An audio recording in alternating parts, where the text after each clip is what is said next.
680's Richard Southern joins us now. Richard, job cuts are on the way. Campbell Soup is closing its Toronto facility. Francis, for more than 80 years, the smell of chicken noodle and tomato soup wafted through the air near Islington and the Lakeshore. That has been home to Campbell's oldest plant in its network. It opened back in 1931. The company, though, announcing today it will close down that facility in a year and a half, putting 380 people out of a job.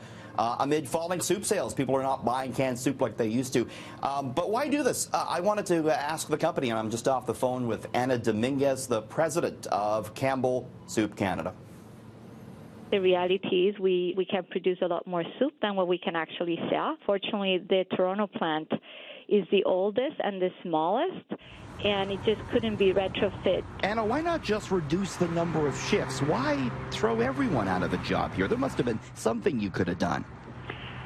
We looked at many options, and the best decision for the business was to consolidate the production. What's your message to those who have been laid off because of this? My message to them is my commitment and the company commitment to support them over this transition and to ensure that everyone gets what they need to be properly equipped for their next phase. Francis, there's all sorts of knock-on effects here because the company bought the tomatoes for its soup from Leamington. You know, there's the truck drivers that bring it to the plant, the other vegetables from Ontario farmers. So this is not good news. It's more manufacturing leaving the Toronto area. Yeah, you hate to hear news like this.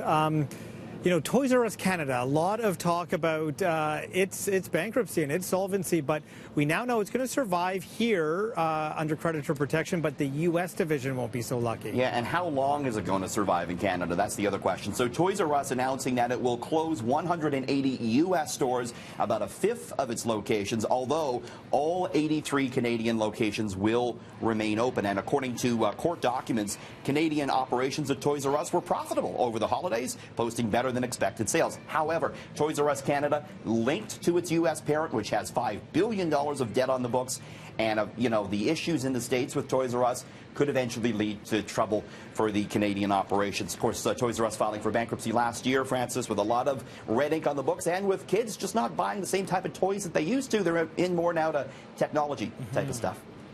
So we all know Toronto is an expensive city, but Richard, a new report actually shows how much it really costs to live here and how much money you actually need to make ends meet. Yeah, not cheap to live in the big spokes. So a company called lowestrate.ca out with this breakdown. You know, they had peg housing at about $1,600, even though I know a lot of people are paying more than that. Phone and internet about $127. Transportation, I guess they have the cost of a Metro pass here at $176. Groceries more than $280. Insurance, all told, you're looking at just over $2,700 a month in expenses. And this report says you need to make $39,000 before tax just to make ends meet in Toronto, Francis. $33,400 after tax. So I know people have expenses much greater than that, and it just underscores how much we're paying right here in Toronto. Well, the Canadian dollar benefited today from a sagging U.S. dollar, which really hit lows not seen in years. 3.5-year low for the U.S. dollar, and as a result, the loonie up to above 81 cents U.S. takes $1.23 Canadian to buy $1 U.S. dollar. This as the Treasury Secretary in the States talked down the greenback today. Stephen Mnuchin was at Davos. He laid out the benefits of a weaker U.S. dollar to the American economy. Of course, you also have President Trump stepping up his protectionist push, putting tariffs in place on solar panels and washing machines. So end result is the loonie heading higher, and that's good news, I guess, if you're planning your March break trip, Francis. No kidding. If you're traveling, that is good news. Yeah. So the largest ever deal in the Canadian marijuana sector took place today. Yeah, that's right. Aurora, the second biggest pot producer in the company, spending $1.1 billion to buy CanAmed, another big producer. This is a sign that companies are trying to, you know, upscale as we get ready for July and the legalization. So expect more of these big deals, I'm sure, to come, Francis. How addicted are you to your phone, Richard? Very addicted. Do you take it everywhere? Stop. I take it everywhere. When you eat, too?